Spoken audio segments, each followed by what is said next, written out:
জ্বালানির মূল্যবৃদ্ধির কোপ, দাম বেড়েছে পেট্রোল ডিজেলের। বিশ্ববাজারে ক্রুড তেলের দাম বৃদ্ধির জেরে বিমানের ভাড়াতেও প্রভাব পড়েছে। তবে এসবের মাঝেই এলো এক বড় সিদ্ধান্ত, কমানো হলো এভিয়েশন টারবাইন ফুয়েল বা এটিএফ এর কর। আর মনে করা হচ্ছে এর ফলে দাম কমতে পারে উড়ান যাত্রার টিকিটের।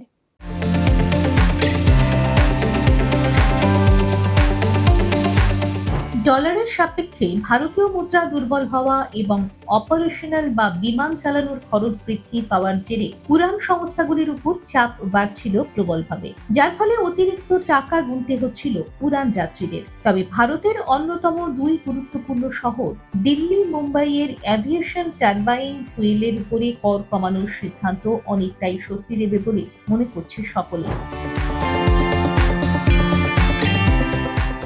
ইন্ডাস্ট্রি এক্সপার্টরা বলছেন এই পদক্ষেপ বিমানের অপারেটিং পরিষেবায় সুবিধা হবে, কারণ এই দুই শহর থেকে তুলনামূলকভাবে অনেক বেশি বিমান চলাচল করে। বিদেশের বিমানও অধিকাংশ এই দুই শহর থেকে ছাড়ে।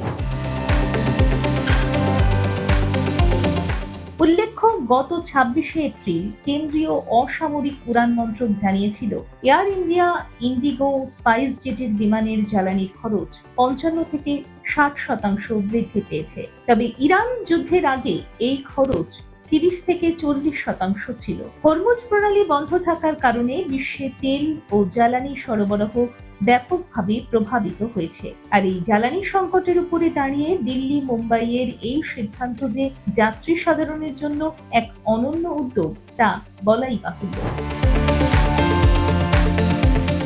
দেখুন এই সময়ের তথ্য ও চিত্র প্রতিদিন রাত ৯টায় ও সকাল ৮টায় শুধুমাত্র চ্যানেল ওয়ানে।